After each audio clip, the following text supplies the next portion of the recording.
साहब कहते हैं कर्म फांस जमजाल पसारा, जस धीमर मछली गही मारा। जैसे धीमर होता है ना जो मछली मारने वाला मछुआरा, वो क्या करता है, नदी में, तालाब में, समुद्र में जाल डालता है और मछली को पकड़ता है। जाल फैला करके मछली को पकड़ लिया तो या तो पकड़ लिया मतलब वो मारा ही जाएगा, या तो पकड़ के खा लिया या मार के बेच दिया। तो जिस तरह से मछुआरा धीमर जाल फैला करके मछली को पकड़ लेता है, उसको मार देता है,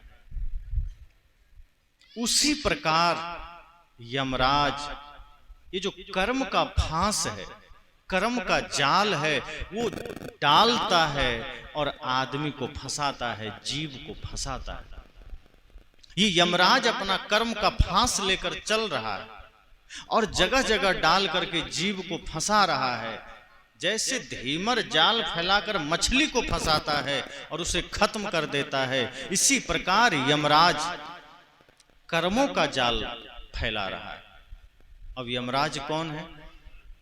बाहर से कोई यमराज आता है जाल डालने, कभी किसी ने देखा है? यहां ना कोई बाहर का जाल की बात साहब करते हैं, ना बाहर से कोई यमराज आता है। साहब कहते हैं हमारा और आपका जो विकार से ग्रसित मन है, यही यमराज है। जो मन विकारों से भरा है, जो मन कचड़े से भरा है, जो मन ईर्ष्या, द्वेष, छल, कपट से भरा है, वही यमराज है। और वो जिस मन में विकार होंगे तो स्वाभाविक है कर्म भी विकारग्रस्त होंगे। जैसे मन में पाप होगा तो हम कर्म बढ़िया तो कर नहीं पाएंगे। मन में अगर पाप है तो कर्म भी पाप से भरा होगा। मन में छल होगा तो कर्म में भी छल उतरेगा। मन में प्रपंच होगा तो कर्म में भी प्रपंच उतरेगा। तो साहब ने कहा जो हमारा विकारी मन है यही यमराज है और ये बुरे कर्मों का फांस लेकर जीव को फंसा रहा है। कई बार आप अनुभव करिए, आप गुस्सा कर जाते हैं और बाद में आप कहते हैं क्या करें, हम चाहते ही नहीं थे गुस्सा करना, पता नहीं कैसे गुस्सा कर गए। होता है कभी कि आप कहते हैं खुद कि हम चाहते नहीं थे लड़ना, पता नहीं कैसे गाली निकल गई। हम चाहते नहीं थे विवाद करना, कहाँ चाहते, लेकिन सास के साथ, पति के साथ, ननद का, भाभी के साथ झगड़ा हो रहा है। बाद में आप कहते हैं क्या करें, हम चाहते नहीं थे। साहब यही कहते हैं कि आपका जो विकारी मन है ना, ये आपको अपने वश में कर लिया है और जैसे ही उसका कर्म गलत ढंग से फैलने लगता है, जीव उसके अधीन हो जाता है और मन फिर आपसे गुस्सा करवा लेता है, मन आपसे झगड़ा करवा लेता है, मन आपसे विवाद करवा लेता है। और कुछ पल के लिए जब आप थोड़ा होश में आते हैं, थोड़ा शांत होते हैं, जब मन आपसे थोड़ा अलग होता है, तब आपकी चेतना जगती है और आप कहते ओह बड़ी भूल हो गई, क्या करें, हम चाहते ही नहीं थे गुस्सा करना, हम चाहते ही नहीं विवाद करना, कैसे गुस्सा हो गया, हम चाहते ही नहीं थे शराब पीना, पता नहीं मित्रों के साथ बैठे कैसे शराब पी लिए। वही विकारी मन है जो यमराज बन करके आपको तमाम बुरे कर्मों का जाल में फंसा रहा है। साहब ने कितना बढ़िया उदाहरण दिया कि जस धीमर मछली गही मारा, जैसे धीमर जाल डाल करके मछली को फंसाता है, ऐसे ही आपका मन रूपी यमराज आपको फंसाता है। आप कुछ भी गलत करते हैं उसका कारण आपका मन होता है और मन रूपी यमराज को जब हम नहीं समझते हैं तो हम उसके जाल में फंस जाते हैं और फिर हम अपना रिमोट दूसरे के हाथ में दे देते हैं। आप सबके घर में टीवी होगी, निश्चय ही होगी, टीवी का जमाना है, मोबाइल हर किसी के हाथ में, दो दो मोबाइल, तो टीवी तो होगी और टीवी होगी तो रिमोट भी होगा। अब टीवी लगी है, आपको लग रहा है फिल्म देखना है, आपने रिमोट का बटन दबाया, फिल्म शुरू हो गई। अब बच्चे आ गए, बच्चे का मन हो गया कि नहीं हमको क्रिकेट देखना है या कार्टून देखना है, बटन दबाया कार्टून शुरू हो गया। घर के बुजुर्ग दादाजी आ गए, उनको लगा नहीं हमको आस्था चैनल देखना है, वो रिमोट मांग लिए, बटन दबा दिए, आस्था चलने लगा। टीवी एक है, रिमोट एक है, चलाने वाला भिन्न भिन्न है। जिसके मन में जो आया रिमोट दबाया, टीवी में वही चलने लगा। टीवी ने कभी कहा कि नहीं हम आस्था पर हैं तो हम आस्था में ही रहेंगे, हम क्रिकेट नहीं चलेंगे या हम फिल्म का चैनल नहीं चलेंगे? कभी कहा? क्यों? क्योंकि उसका अपने आप पर कोई नियंत्रण ही नहीं है। उसका नियंत्रण आपके हाथ में है, आप उसका मालिक हैं। जब आपके हाथ में किसी का नियंत्रण हो जाता है, जब आप किसी का मालिक हो जाते हैं, तो फिर वो अपने आप में कुछ नहीं होता। और टीवी तो वैसे भी निर्जीव है, वो तो कुछ कर ही नहीं सकती। आप उसमें गाली वाला चैनल लगा दीजिए फिर भी टीवी चलती रहेगी, आप उसमें गीत वाला लगा दीजिए फिर भी चलती रहेगी, वो कभी मना ही नहीं करेगी। आप मालिक हैं, आप जो बटन दबाएंगे वो चलेगा। यही तो आपने किया है अपने जीवन के साथ। अपना अपना रिमोट आपने सामने वाले को दे रखा है। सामने वाला बटन दबाया आप गाली देने लग गए, सामने वाला बटन दबाया आप क्रोध करने लग गए, सामने वाला बटन दबाया आप ईर्ष्या करने लग गए। सामने वाले ने बटन दबा दिया, और वो बटन क्या दबाता है? थोड़ा आपको छेड़ दिया, थोड़ा आपकी आलोचना कर दिया, थोड़ा आपके साथ विवाद कर लिया, वो बटन दबाना ही तो हुआ। और हम उसके नियंत्रण में हो जाते हैं। वो जब चाहा हमसे गाली निकलवा लिया, वो जब चाहा हमसे गुस्सा करवा लिया। मतलब क्या हुआ कि हमने अपने जीवन का रिमोट किसी और को दे दिया। वो जब चाहा हमसे गुस्सा करवा लिया, वो जब चाहा हमसे विवाद करवा लिया। ये बुरे कर्मों का जाल है जो यमराज बनकर के जीव को फंसा रहा है, और हम फंसते चले जाते हैं। साहब कहते हैं कि ये मन रूपी यमराज जो विकारों से भरा है, और ये नाना बुरे कर्म कर करके हमें फंसाता है। चूंकि ये बुरे कर्म की बात है, वरना जीव को सदगुरु कबीर तो स्वयं बढ़िया कर्म करने की प्रेरणा देते हैं। लेकिन जब बुरे कर्म ये जीव करता है तो वो फिर नरक का भागी बनता है, फिर वो स्वर्ग का अधिकारी नहीं बनता है। इसलिए यहां सदगुरु कबीर कर्म की बात कर रहे हैं, लेकिन वो कर्म कैसा है? वो दुष्कर्म है, कुकर्म है, सत्कर्म की बात नहीं कर रहे।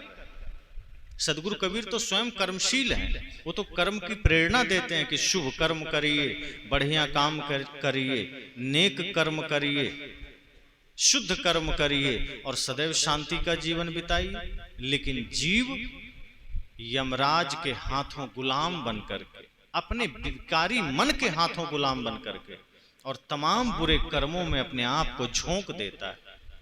वो ये भूल जाता है कि ये नश्वर शरीर में रहकर हम इतने उत्पात क्यों मचा रहे हैं, जो शरीर हमारा है ही नहीं। हम उस शरीर में रह करके इतने सारे पाप किए चले जा रहे हैं। साहब ने कहा कि ये यमराज आपको कहीं का नहीं छोड़ेगा। ये आपके जीवन में तमाम तरह के बुरे कर्मों का बोझा लाद देगा।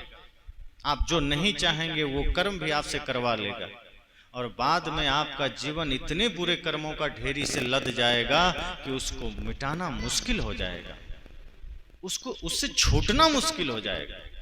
इसलिए सदैव जागने की जरूरत है, सदैव होश में रहने की जरूरत है। जब हम होश में रहते हैं तो हम बचे रहते हैं। ये सत्संग हमें होश की बात करता है, हमें होश सिखाता है। सदगुरु संत हमें होश सिखाते हैं, क्योंकि जैसे ही बेहोशी आती है आदमी बुरा करता है, बुरा सोचता है, बुरा बोलता है। लोग कहते हैं ना कि आदमी शराब पी करके बेहोश हो जाता है। सदगुरु संत कहते हैं ये उल्टी बात है। आदमी शराब पीकर बेहोश नहीं होता है, आदमी पहले बेहोश होता है तब शराब पीता है। क्योंकि जो होश में रहेगा वो शराब को छू भी नहीं सकता। आदमी पहले बेहोश हो जाता है तब बुराइयों को हाथ लगाता है, तब वो गंदगी को छूता है, तब वो गाली देने लगता है। जो आदमी जागृत रहेगा, होश में रहेगा, वो विकारों से दूर रहेगा।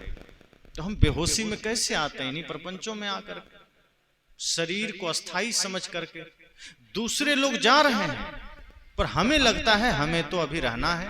हम ये भ्रम पाल लेते हैं कि हम तो अजर अमर हैं। हम ये सोचते हैं दूसरे के मृत्यु में हम अपनी मृत्यु देख ही नहीं पाते। हम घबरा जाते हैं कि नहीं, हमें नहीं मरना, हमें तो जीना है। और जीने के लिए आदमी तमाम उपाय करता है, लेकिन सही ढंग से जीना है इसके लिए कोई उपाय नहीं करता। धन से जो संभव हो सकता है आदमी करता है, तीर्थों में जाकर जो संभव हो सकता है करता है, पर मन को पवित्र करने का उपाय नहीं करता, मन को निर्मल करने का उपाय नहीं करता है। जैसे कोई आदमी घर में, अब घर से बाहर निकलना है, तो घर में जब तक था तो फटा हुआ धोती में घूम रहा था, देह पर ऐसे ही एक गंजी बनियान पहन के घूम रहा था, बाल बिखरे हुए थे, कोई ध्यान नहीं था, चप्पल भी पैर में नहीं थे। लेकिन जैसे ही ये तय हुआ कि बाहर जाना है, अब वो आदमी दर्पण के सामने खड़ा हो गया कि बाहर जाना है, ऐसे तो नहीं जा सकते।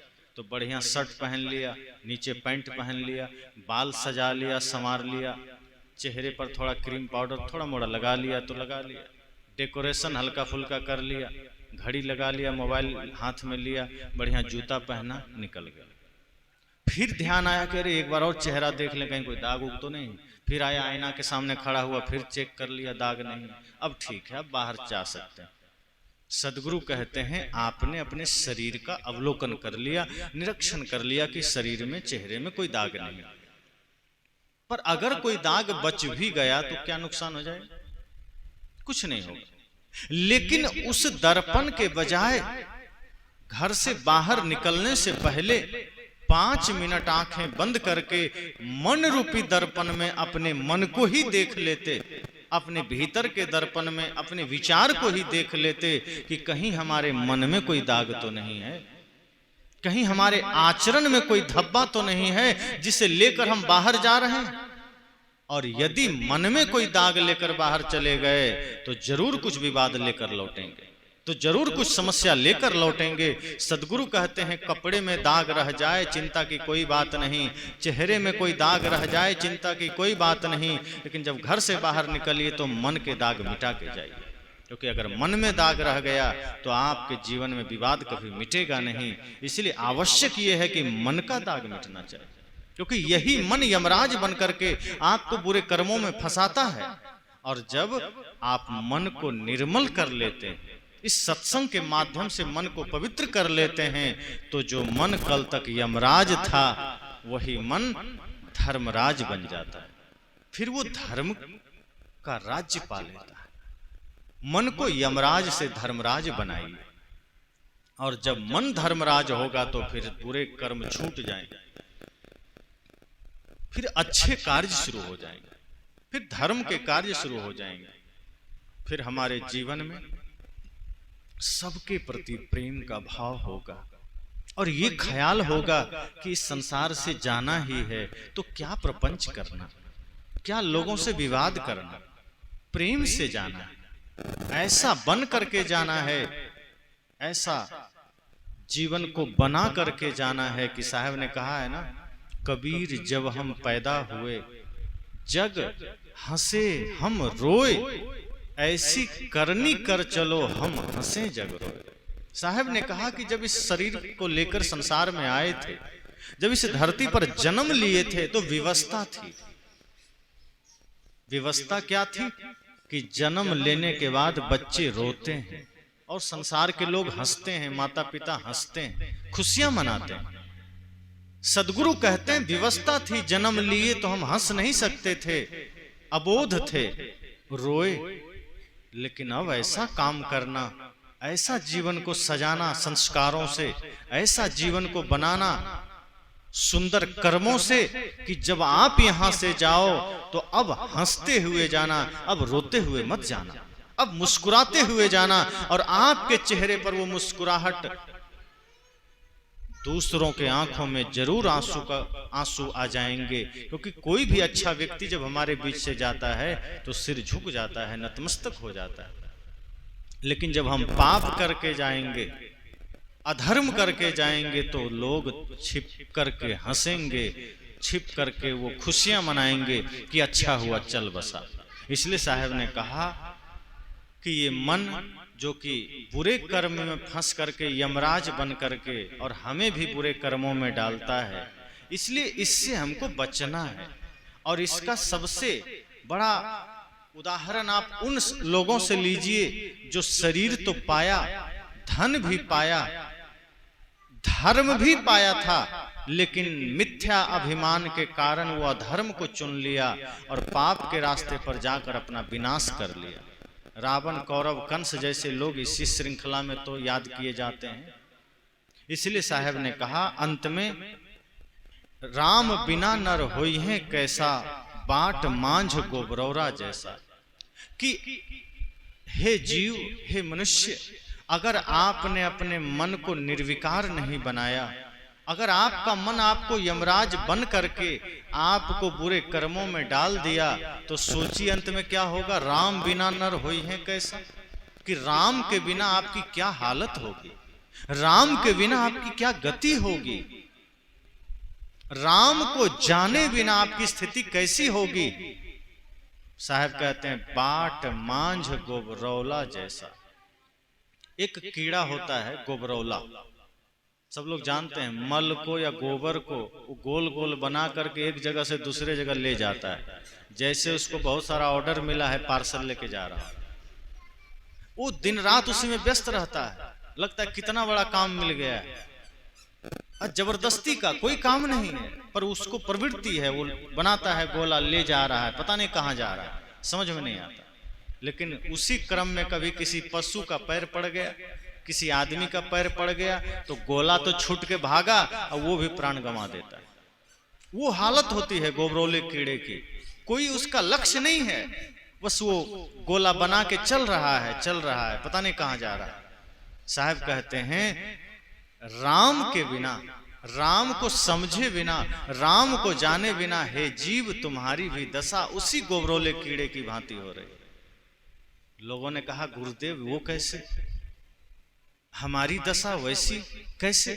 साहब ने कहा आप भी तो, ये जीव भी, ये जो शरीर है जो अहंकार से भरा है, मिथ्या अभिमान से भरा है, और इस शरीर रूपी गंदगी रूपी गोले को हम भी तो ठेले जा रहे हैं जबरदस्ती। हमने कोई धर्म नहीं कमाया, ध्यान नहीं किया, बिना लक्ष्य के, कोई लक्ष्य नहीं है, बस जिए चले जा रहे हैं, जीवन जबरदस्ती ही तो जी रहे हैं। जैसे गोबरौला कीड़ा बिना लक्ष्य के गोबर को धक्का देते जा रहा है, कोई पता नहीं कहां ले जाना है, कोई उसको ऑर्डर नहीं मिला कहां जाके देना है, लेकिन वो ले जा रहा है। साहब कहते हैं आप भी अपने इस शरीर रूपी गंदगी के जहाज को, इस शरीर गंदगी का जहाज ही तो है। शरीर में क्या है आप सोचिए, आंख से भी गंदगी निकलती है, कान से भी, नाक से भी, मुंह से भी, और टट्टी पेशाब तो निकलता ही निकलता है। सारे अंग से गंदगी ही तो निकलती है। साहब ने कहा इस शरीर तो गंदगी का ही गोला है, जहाज है, और हे जीव तुम अपने इसी गंदगी रूपी गोले को तुम भी ठेल रहे हो, और ठेलते जा रहे हो बिना लक्ष्य के। कहां जाना है कुछ पता नहीं, पाप के रास्ते पर चले जा रहे हो, अधर्म के रास्ते पर ठेले चले जा रहे हो, और अचानक काल का पैर पड़ता है, अचानक मृत्यु की ठोकर पड़ती है, और वो शरीर वहीं नष्ट हो जाता है। और हे जीव तुम कर्म के अनुसार दूसरे शरीर में पुनः चले जाते हो, और दूसरे शरीर में जाकर फिर वहां ताना बाना बुनते हो, फिर कुसंस्कार का चक्र चलाते हो, फिर वही पाप का कर्म करते हो, और फिर वही श्रृंखला में आ जाते हो। और राम को जाने बिना ये हो रहा है। साहब कहते हैं जिस दिन तुमने निज चेतन राम को जान लिया, जिस दिन तुमने मैं कौन हूं ये जान लिया, अपनी चेतनात्मा अपने राम को पहचान लिया, तो ये गोबरौला वाला जो हालत है ये छूट जाएगा। फिर ये शरीर आप गंदगी का जहाज तो होगा, लेकिन आप इसका उपयोग कल्याण के लिए कर सकेंगे, क्योंकि मन पवित्र होगा। इसलिए साहब ने कहा राम को जानो, राम को पहचानो, अपने चेतना को पहचानो, मैं कौन हूं इसको जानो, और इसको जानने का तरीका ध्यान है। शरीर संसार की नश्वरता का चिंतन है। आप सोचिए कि इस शरीर कितना नश्वर है। और जब इस भाव को आप जानेंगे तो मैं कौन हूं इसका पता पड़ेगा। और जब जीव राम का परिचय पा लेता है, अपने आप का पता पा लेता है, तो फिर वो गुबरौला वाला हालत में नहीं रहता, फिर वो छूट जाता है, उस चक्र से मुक्त हो जाता है। इसलिए साहब ने कहा कि राम के बिना हमारी जो स्थिति होगी वो गोबरौले कीड़े की भांति होगी। इसलिए सावधान, अगर आप वैसा नहीं बनना चाहते हैं तो निज चेतन राम का परिचय जान लीजिए। मैं शरीर नहीं हूं, मैं आत्मा हूं, मैं चेतन राम हूं, ये जान लीजिए। शरीर हमारा घर है, मिला है, कभी भी छूट जाएगा। साहब अंत में कहते हैं, कहीं कबीर पीछे पछतई हो। साहब कहते हैं बाद में फिर पछताओगे। ये सब कुछ जब हो जाएगा और जब मृत्यु एकदम निकट आ जाएगी, समय पास आ जाएगा, तब पछताओगे। जब शरीर काम नहीं करेगा, जब आंख से दिखाई देना बिल्कुल कम हो जाएगा, साहब कहते हैं तब पछताओगे। गाड़ी निकल गई तब घर से चला मुसाफिर, मायूस हाथ मलता वापस बेरंग आया। कहा जब गाड़ी निकल गई तब घर से चले तो वापस तो लौट के आना पड़ेगा। इसी प्रकार जब समय निकल गया अब पछताना पड़ेगा। साहब कहते हैं कहीं कबीर पाछे पछतई हो। सदगुरु कबीर बड़े ही भाव से कहते हैं कि हे मनुष्य, तुम पछताओगे, मेरी बात आज मान लो। अगर नहीं मानोगे तो एक दिन पछताओगे। और तब कोई रास्ता नहीं बचेगा, कोई उपाय नहीं बचेगा, कोई मार्ग नहीं बचेगा। उस वक्त आप कितनी भी चेष्टा करेंगे कि हमको थोड़ा वक्त मिल जाए, थोड़ा समय मिल जाए, नहीं मिलेगा। अब पछताए होत क्या जब चिड़िया चुग गई खेत। साहब कहते हैं कहीं कबीर पाछे पछतई हो, या घर से जब हुआ घर जाइए। इस मनुष्य शरीर में रहकर तुमने कोई ध्यान का काम नहीं किया, धर्म का काम नहीं किया, माता पिता गुरु की भक्ति और सेवा नहीं किया, समाज सेवा का काम नहीं किया, मानवता की सेवा नहीं किया, जीवन में तुमने भक्ति को धारण नहीं किया, तो याद रखना पछताओगे इस जन्म के बाद जब अगली कीट पतंगों में जाओ। आगे का जन्म किसी को पता है? एक आदमी ने कहा अब हम हाथी बने कि घोड़ा याद थोड़े रहेगा, इसलिए जितनी सजा मिले मिल जाए। कोई याद रहता है? साहब कहते हैं याद तो नहीं रहेगा, लेकिन इस जन्म में अभी तो याद है कितना कष्ट आप पा रहे हैं। और अभी अगर कष्ट पा रहे हैं तो क्या आप सोचेंगे कि आप हाथी घोड़ा बन के और कष्ट पाएं? जानवर कितना भी सेवा पा जाएगा पर स्वतंत्र होकर जी नहीं पाएगा। आज वैसे कुत्तों के कुछ ऐसे कुत्ते हैं जो बड़े सौभाग्यशाली हैं आदमी से ज्यादा। वो हमेशा आदमी के गोद में रहता है, बिस्कुट खाता है, चाय पीता है, बढ़िया महंगा साबुन से नहाता है, कार में घूमता है। वो नसीब आदमी को नहीं है। अब पता नहीं वो कुत्ता कौन सा कर्म करके आया है। हो सकता है कोई धर्म का काम पिछले जन्म में किया होगा, लेकिन अधिकांश काम कुत्ता वाला किया होगा, इसलिए जन्म कुत्ता वाला मिल गया। पर कुछ धर्म का काम किया इसलिए वो गाड़ी में घूम रहा है।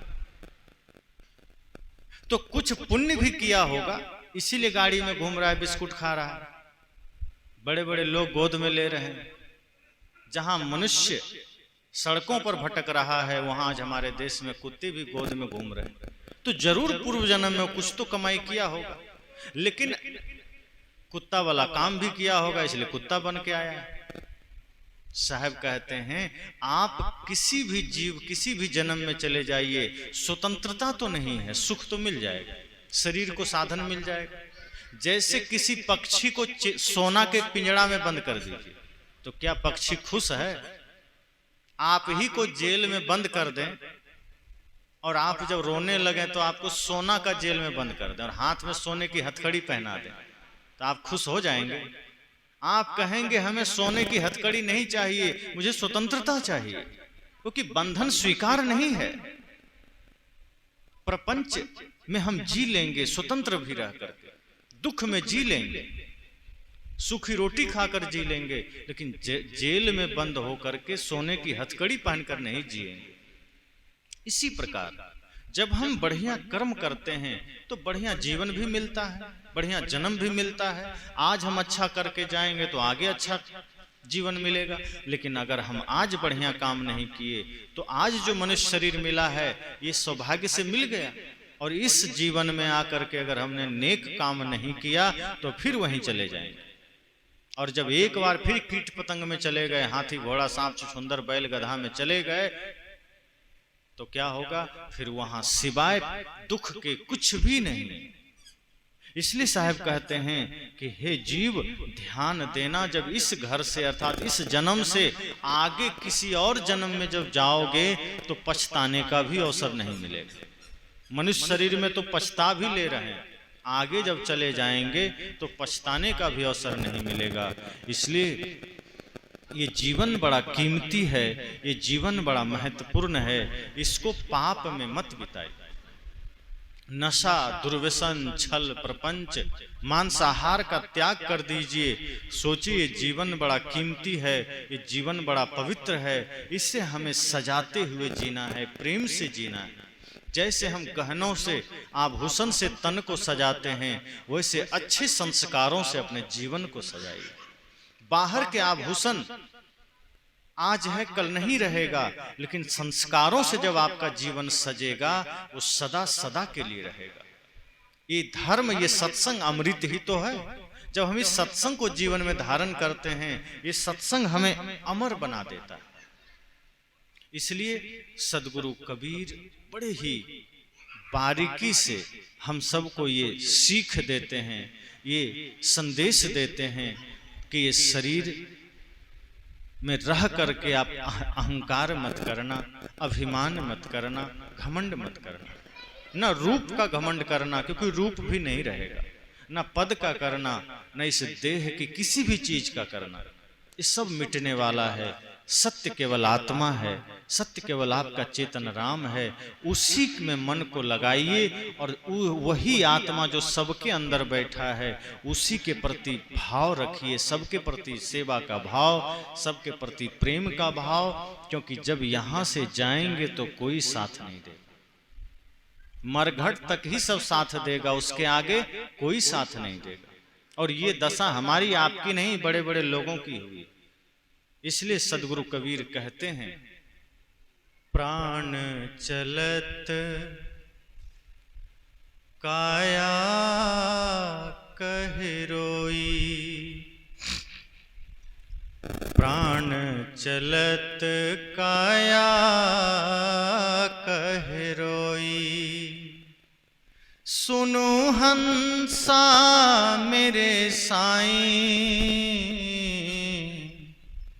तुम तो हंस चले घर अपने, तुम तो हंस चले घर अपने, हम कहाँ जायब बिगोई, प्राण चलत काया कहि रोई,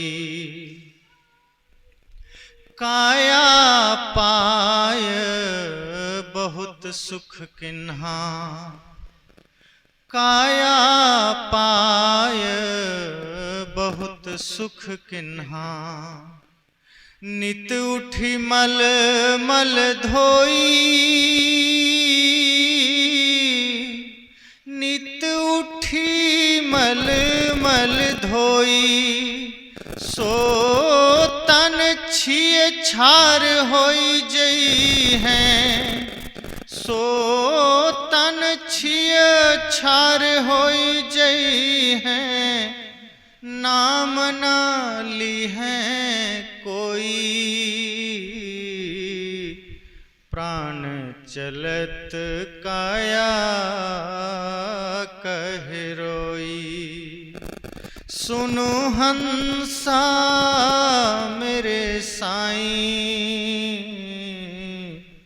तुम तो हंस चले घर अपने, हम कहाँ जायब बिगोई, प्राण चलत काया कह रोई। प्राण कहत सुन काया बोरी, प्राण कहत सुन काया बोरी। मोर तोर संग न होई, मोर तोर संग न होई। तेहि अस मित्र बहुत मैं त्यागा, तेहि अस मित्र बहुत मैं त्यागा। संग ना दिन्हा कोई, प्राण चलत काया कह रोई। प्राण चलत काया कह रोई।